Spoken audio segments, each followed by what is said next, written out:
Salut, c'est moi, Andrzej. Et voici la BMW R1300 GS.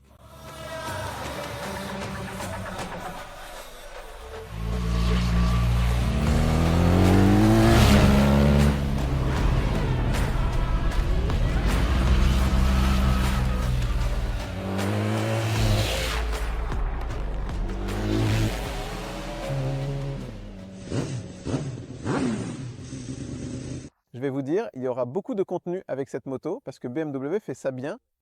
Parce qu'en plus d'avoir organisé une présentation technique en Allemagne que vous avez déjà vue sur YouTube, eh bien, maintenant, demain, Michaud part pour des essais en Espagne où il va s'occuper davantage du tout-terrain et des virages vraiment de façon brute sur cette moto.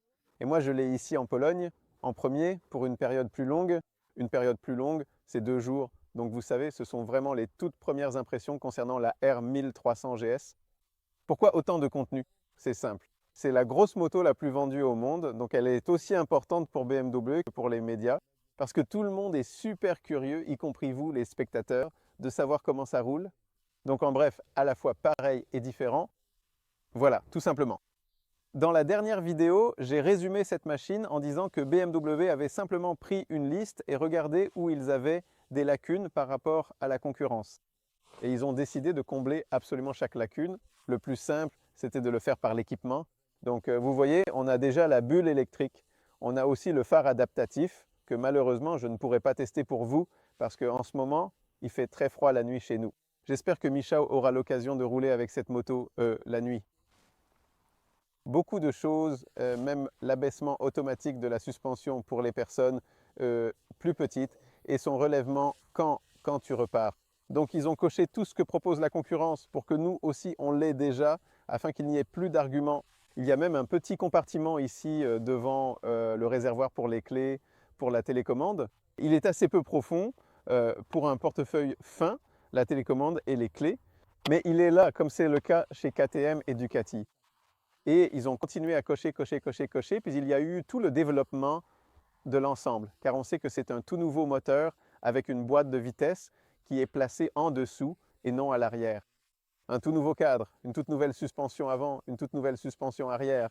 Toute la moto a tout simplement été conçue entièrement à partir de zéro. Et maintenant, je me demande s'ils ont fait le bon choix, car cette machine dans son ensemble est allée dans la direction de la concurrence. En d'autres termes, elle est, pour faire court, plus sportive, plus vive, plus énergique. Et ma première impression, dès que je l'ai récupérée et que j'ai roulé avec en ville, a été « est-ce que c'était vraiment nécessaire ?» Car même à première vue, on voit que cette moto est bien plus élancée. Beaucoup de kilos ont été économisés là-dessus, mais on n'économise pas des kilos sur le style, n'est-ce pas? On économise des kilos à l'intérieur, sur les composants. Mais quand on place la 1250 à côté, celle-ci paraît être une moto bien plus petite, même si le moteur a en fait une cylindrée légèrement supérieure. Et la question est, avions-nous vraiment besoin que la GS soit plus fine, plus agile, plus sportive? Probablement pas, mais en même temps, oui. Parce que nous, ce n'est pas tout le monde. Quand je regarde l'Europe, parce qu'il ne faut pas se mentir, c'est une machine faite pour voyager à travers l'Europe. L'époque où l'on s'aventurait dans des contrées totalement sauvages est plutôt révolue. Bien sûr, beaucoup d'entre nous, n'est-ce pas? Certains s'aventurent dans la vraie nature sauvage, mais dans ce cas, ils choisissent des motos beaucoup plus simples, plus légères, des motos qu'on peut vraiment réparer partout. Ou alors, ils partent en excursion organisée dans la nature sauvage, une excursion organisée où tu montes sur un nouveau GS, tu payes simplement, tu montes sur un nouveau GS et tu ne te soucies de rien, tu traverses juste cette nature sauvage et tu rentres chez toi. Donc, si l'on regarde l'Europe, l'Italie, l'Allemagne, le sud de l'Espagne, et que je pense aux plus belles routes du monde, alors ce caractère plus sportif prend vraiment tout son sens. Il faut savoir que ces différences sont vraiment là, c'est certain. Si je n'avais pas roulé sur le GS 250 pendant, je ne sais pas, 2 ou 3 ans, et que je ne savais pas que c'était le nouveau modèle, si je montais dessus les yeux fermés, je commencerais à rouler et je dirais, bon, oui, en somme. Mais la somme de ces petites différences fait vraiment que l'on perçoit cette moto autrement. Elle est plus vive, elle monte plus volontiers dans les tours. Étonnamment, elle prend aussi plus volontiers les virages. Et c'est assez étrange parce qu'en ville, quand je roulais, la première impression, vous savez, ce côté agile, ce premier ressenti, c'est que la GS est vraiment unique parce que vous savez, le centre de gravité bas, c'est cylindre, et ceux qui roulent en GS savent que c'est l'une des motos les plus faciles à manœuvrer, surtout à basse vitesse. Je roulais avec en ville et je me disais, mince, c'est différent. Il est un peu moins vif, moins agile, on dirait. Puis je suis arrivé ici et j'ai commencé à rouler sur les viaducs et à prendre des virages. Et là, clairement, la masse a dû remonter un peu. La géométrie de la suspension est tout simplement différente. Le bras oscillant est plus long. C'était notamment pour cela que la boîte de vitesse a été déplacée vers le bas, afin que le bras oscillant puisse être plus long. Et une fois que cette moto est assemblée, elle s'incline toujours beaucoup plus volontiers. Et je soupçonne que sur certains cols alpins, ou justement dans le sud de la Sardaigne, ou même en Sardaigne en général, où je pense que l'on trouve les meilleures routes du monde, eh bien là-bas, nous serons enchantés par la façon dont elle roule. Mais je vais laisser cela à Michał, qui pourra rouler sur de telles courbes dans quelques jours. Donc l'ensemble est bien plus vif. Le moteur est incroyable et c'est encore un pas en avant, car il développe 145 chevaux, donc plus de puissance. Et moi, je roule avec ce moteur en ville, même en mode road, et j'accélère quand même. Il est tellement impatient. Oui, je veux. Ai-je besoin d'un moteur plus réactif sur ce type de moto? Eh bien, la moto n'est pas une moto de sport, c'est une moto de tourisme. Elle est censée être agréable et douce. Mais plus tard, lorsque je l'ai emmené hors de la ville et que j'ai roulé à des vitesses supérieures à 50 km/h, ce moteur était tout simplement un désastre en termes de caractéristiques et de douceur de distribution de puissance. Il est un peu moins charnu, si vous voyez ce que je veux dire par un moteur charnu par rapport au 1250, mais il monte tellement dans les tours, il est tellement vif, presque comme si ce n'était pas vraiment un GS. Si tu penses au GS comme la GS 1150, qui était tout simplement ultra molle, comme des pantoufles parmi les motos. En ce qui concerne la caractéristique, c'est le jour et la nuit, et le 1250 est un peu plus vif, mais il n'a rien perdu en bas, il en a même gagné. Et c'est tout. Eh bien, BMW n'a toujours pas la puissance la plus élevée par rapport à la concurrence, mais j'ai vérifié les valeurs de couple. Multistrada V4 125. KTM est exagéré, violent, j'adore cette moto. 138 Nm, ici 149 Nm. Avec cette moto, on n'a même pas besoin de monter au-dessus de 4 ou 5 000 tours. Elle va tout simplement faire boum, boum, boum. Elle va avancer. Et dans ce cas, dès qu'on dépasse ce régime, on entre déjà dans la plage de puissance. Avant, c'était comme ça. Tu accélérais et tu avais tout de suite du couple, puis soudain, pouf, il n'y en avait plus. Ici, il n'y a toujours pas, vous savez, de folie en ce qui concerne la puissance maximale, mais ça avance. Mais on n'a plus cette sensation qu'il s'essouffle, il accélère vraiment fort et maintient une accélération régulière. J'allais le faire parce que je le conduis calmement dans ce test, parce que j'ai toujours une cheville cassée, donc je ne l'ai certainement pas fait. Je n'ai pas décidé que je ne le prendrais pas hors route et j'allais le conduire calmement. Bon, ça ne m'a pas manqué, j'ai dû essayer d'utiliser un peu l'embrayage. Et waouh! Mais j'ai été surpris. Le précédent m'a surpris car je sortais d'un virage en 3e vitesse et il a réussi à soulever la roue avant. Ici, cela se produit encore plus rapidement lorsque j'appuie sur l'embrayage en 3e vitesse, que j'accélère et que je relâche l'embrayage. Il est tout simplement parti vers le haut d'un coup, c'était impressionnant.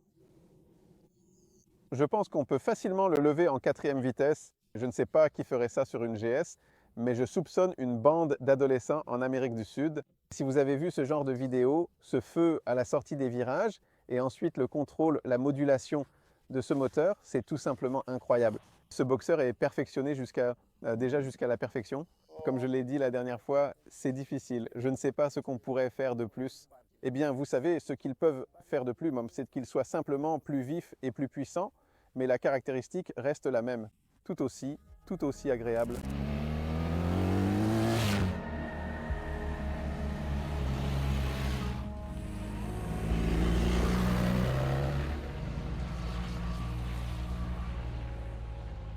La boîte de vitesse. Et là, je ne sais pas quoi vous dire parce que je ne sais pas si je vais mentir ou dire la vérité car ça fait 1 an que je n'ai pas roulé en GS 250. Peut-être un peu moins, mais il me semble que la boîte y était plus agréable. Je parle juste du passage des vitesses parce que le quick shifter, comme d'habitude, est génial chez BMW. On passe les vitesses vers le haut, vers le bas, mais pas tout à fait parce que j'ai la cheville cassée. C'est-à-dire que je suis presque à ne plus l'avoir cassée, mais j'ai encore un problème pour lever ce pied. Il me semble que ce levier demande plus d'efforts qu'avec l'ancien modèle, mais ce sera une question pour ceux qui ont roulé avec l'ancien et le nouveau, ou qui ont une 1250 et ont essayé la 1300, qu'ils répondent plutôt à quel point la différence est grande, parce que cette moto n'est pas encore rodée. Elle a peut-être 70 ou 80 km, peut-être 100 km au compteur, donc je ne veux pas trop m'avancer, mais si je devais décider maintenant, je dirais que je préférais l'ancienne boîte de vitesse, parce qu'elle était, vous savez, vraiment perfectionnée jusque dans les moindres détails. Peut-être qu'il y a encore un petit quelque chose à améliorer ici, mais il me semble que l'embrayage est maintenant plus facile à doser. Donc vous voyez, ce sont de toutes petites différences que j'essaie de repérer pour vous et vous pouvez les infirmer ou les confirmer. La tenue de route. J'ai déjà parlé des caractéristiques de la conduite. La suspension avant, je ne considère toujours pas que le télélever soit la meilleure suspension au monde. D'accord? Elle est très stable et c'est super qu'elle soit aussi stable. Si je devais choisir selon mon style de conduite, je prendrais toujours une fourche conventionnelle, mais ici, il y a tout de même du progrès. Il y a du progrès par rapport à la 1250. Ce qu'il disait n'était pas un mensonge. On sent effectivement un peu mieux la roue avant. Nous avons choisi uniquement des virages pour l'enregistrement avec des bosses, des trous, etc. afin de ressentir le plus possible. Et vous savez, c'est une toute petite différence, mais pour moi, par exemple, c'est très important parce que si je roule beaucoup sur circuit ou même en général, j'aime simplement avoir ce retour, cette information de la roue avant. Donc encore une fois, c'est une petite différence, mais elle se ressent. Et ça, justement, ça me plaît. De même, l'absorption des petites et courtes irrégularités est aussi nettement meilleure. Ce n'est pas non plus un gouffre, parce que la conception de cette suspension est ce qu'elle est, mais il n'y a plus ces à-coups, ces chocs. Du moins, moi, je ne les ai pas ressentis sur ces routes. Vous savez, je roule avec cette moto depuis un jour, donc il ne faut pas s'attendre à des miracles non plus. Il me semble qu'il y a ici une réelle possibilité d'améliorer considérablement la situation. C'est une question pour Michao. Concentrons-nous sur le fait qu'il réalise un test plus tout-terrain et qu'il malmène un peu cette moto. En ce qui concerne le tout-terrain, les gadgets et autres choses du genre, on ajuste sans cesse la suspension vers le haut, vers le bas. Croyez-moi, c'est une option, car sur cette moto, pratiquement tout est en option. Cet équipement est un chef-d'œuvre pour gagner de l'argent chez BMW, car la version de base coûte 86 000 zlotys.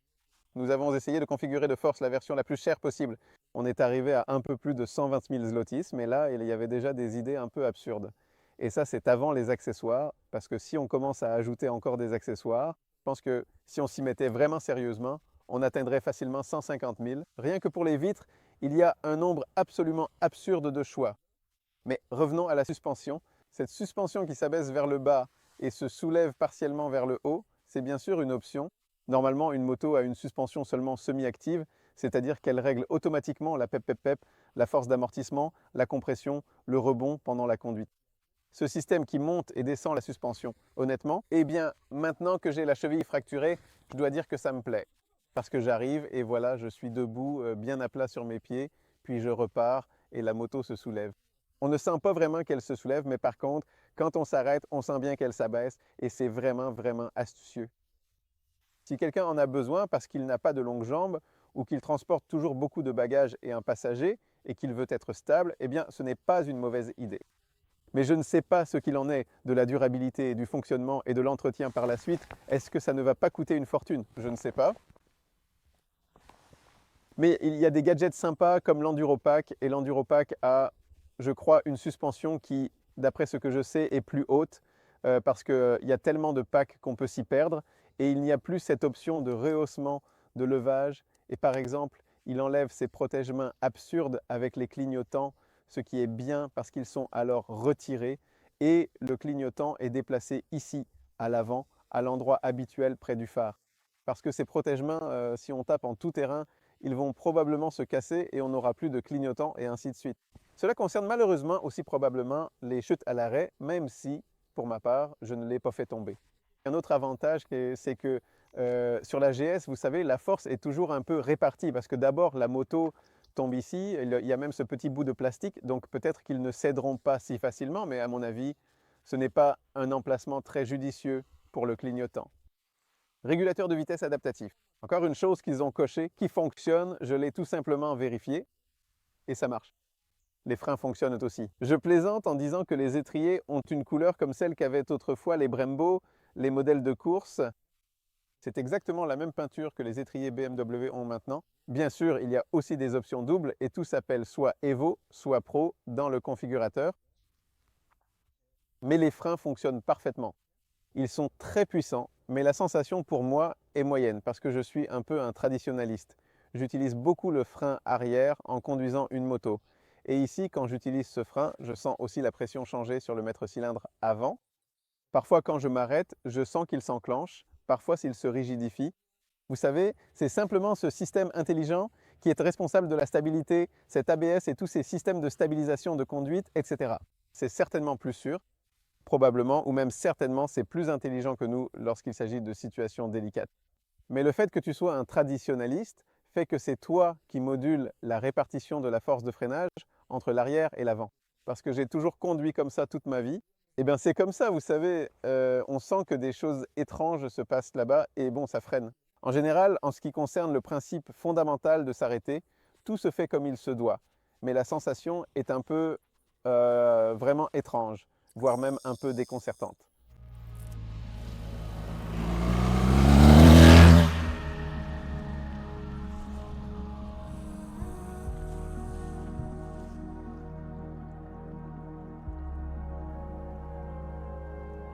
Qu'est-ce qui est encore étrange sur cette moto? Ce qui est étrange, c'est que les compteurs, ou plutôt l'interface, n'ont pas été modifiés parce que les compteurs eux-mêmes n'avaient pas besoin d'être changés, car c'est un écran qui se trouve pratiquement sur toutes les BMW. Ils fonctionnent parfaitement, de façon très très fluide et très lisible. Mais mince, ils auraient pu changer l'interface parce que vous savez, vous avez une toute nouvelle moto, tout est waouh, waouh, waouh. Vous appuyez sur le bouton et il s'affiche exactement le même compteur que sur la 1250. Et voilà. Et c'est l'élément avec lequel on interagit le plus. Bien sûr, ils ont ajouté un affichage sport pour que tu puisses mesurer les angles d'inclinaison que tu as pris, parce que évidemment, c'est ce qui compte le plus, surtout quand on roule en mode tourisme. Mais justement, c'est aussi un peu dommage, parce que quelqu'un voudra battre des records dans les Alpes, et soyons honnêtes, parfois on ne peut pas tromper la physique, mais l'interface pourrait tout simplement être un peu différente. La navigation dans le menu, elle non plus, n'est pas des plus simples. Il faut tout simplement l'apprendre. Quand on entre ensuite dans les réglages plus avancés du moteur, du contrôle de traction, il y a tout simplement un milliard de choses, un milliard de paramètres. Là, il y a finalement des descriptions de ce que chaque chose fait, mais à mon avis, l'interface pourrait être plus lisible et selon moi, la concurrence propose des menus plus clairs sur leur moto. Bon, c'est une question d'habitude. Ce qui m'inquiétait et me faisait peur, c'est que mon bouton préféré au monde a disparu, c'est-à-dire le bouton pour désactiver le contrôle de traction que seule la BMW possède. Étonnamment, aucune KTM, aucune Ducati n'a un tel bouton unique qui te permet, pendant que tu roules, de le maintenir enfoncé et de désactiver le contrôle de traction. Et par exemple, il peut arriver que sur un terrain accidenté, tu aies besoin de monter une pente et de désactiver rapidement le contrôle de traction, ou bien tu es une personne irresponsable comme moi, et parfois tu décides tout simplement, spontanément, de lever la roue avant de la moto, ce que je ne recommande pas, car c'est stupide. Je ne le fais que lorsque l'endroit est désert et que la personne, eh bien, de nos jours, la personne se tient là et regarde dans le vide. Au pire, c'est un élan qui pourrait voir ça, et le mieux, c'est de le faire sur un circuit de course. Pour en revenir au sujet, j'avais peur que ce bouton n'existe plus, mais en fait, il est juste caché. Parce qu'avec toutes les nouvelles fonctions, le réglage de la vitre, le chauffage du siège, enfin, ce ne sont pas vraiment de nouvelles fonctions, mais il y a beaucoup d'options. Donc, on a ce qu'on appelle un bouton multifonction. On appuie sur ce bouton multifonction, puis avec la molette, on choisit quelle option sera contrôlée par les deux boutons supplémentaires, haut et bas, et on sélectionne quelle fonction sera gérée à ce moment-là par ce bouton haut-bas. Et là, on peut régler pour que ce bouton serve au contrôle de traction, mais il peut aussi être utilisé pour le mode de suspension, la montée de la bulle, le chauffage des poignées et d'autres choses similaires. Ça me paraissait compliqué, mais en pratique, j'ai même déjà roulé avec ça. C'est juste un clic, tac, tac. D'ailleurs, tu le règles, tu laisses cette fonction sur celle que tu utilises le plus souvent, et c'est tout. Voilà, donc voilà. Premières impressions, mais assez détaillées. Est-ce que cette moto sera à nouveau la moto la plus vendue? Oui. C'est simple, on le voit déjà dans les commandes. C'est un GS. Ceux qui avaient un GS, ils achèteront un GS. Les agences de location achèteront un GS. Les agences de voyage achèteront un GS. Oui. Est-ce que cette moto sera un problème pour la concurrence? Oui, parce que, écoutez, à chaque fois que j'assiste à une présentation d'un constructeur, il dit « Ici, nous voulons concurrencer le GS ». Et puis, le GS arrive, il fait son petit tour de magie, et tout ce que la concurrence a, il l'a aussi, et il roule tout simplement. Il roule incroyablement bien. Cette moto n'est peut-être pas forcément faite pour tout le monde, car elle se conduit différemment des motos auxquelles nous sommes habitués. Donc, vous savez, ce n'est pas comme si c'était la moto la plus vendue au monde. C'est la meilleure moto du monde. Eh bien non, parce que ce ne sera pas forcément la meilleure moto du monde pour toi, car par exemple, ce qui est important, c'est qu'elle sonne mal, même avec un échappement. Cet Akrapovic, ce qui est drôle, c'est qu'il est même probablement plus lourd que l'original, parce qu'il doit déjà répondre à certaines nouvelles normes euro imaginaires, et d'origine tellement silencieux qu'on entend pas mal de bruit venant du moteur, du châssis, de toutes sortes de choses, et il me manque ce grondement grave et profond, ce dmish, ce boom, quelque chose comme ça. Ou alors une autre moto pourrait peut-être sonner un peu mieux. Bien sûr, on pourra intervenir sur le système d'échappement, mais ce ne sera pas fait dans tous les pays, car certains croient à l'homologation et ne transgresseront pas les règles d'homologation, ils ne le feront tout simplement pas. Donc c'est tout ce que j'ai à dire sur cet engin. Je suis à la fois content et pas content de ne pas l'avoir essayé en tout terrain, je le regrette. Parce qu'en tout terrain, il me semble que, comme tous les GS, il ne brillera probablement pas comme d'habitude, car ce sera sûrement encore une moto faite pour traverser le terrain et non pour s'amuser en tout terrain. Mais je me trompe peut-être, et c'est pour ça que Michao part à Malaga, et sûrement que le prochain film portera sur la façon dont le GS se comporte en tout terrain, car peut-être que ce sera une surprise. Ce qui m'intrigue et m'intéresse le plus, c'est de savoir comment cette moto, par rapport à la précédente, se comporte lors de ces manœuvres lentes pour éviter les racines et faire tous ces petits trucs, toutes ces choses. Parce qu'ici, oh, l'ancienne pourrait même être meilleure. Je ne sais pas, dites-moi ce que vous en pensez. Pour l'instant, je pense sincèrement que mince, ce GS est absolument top. Une moto véritablement différente de toutes les autres et qui a maintenant absolument tout ce que les autres motos concurrentes ont. C'est tout ce que j'avais à dire. Bien à vous. Salut à tous.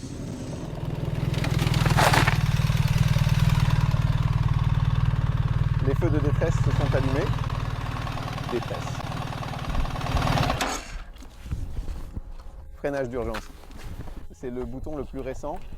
Le fameux bouton multifonction. Tout d'abord, vous cliquez sur ce bouton, puis vous utilisez ces boutons. Abandonner dynamique et dynamique pro doivent être activés. Il y a quelques paramètres, n'est-ce pas?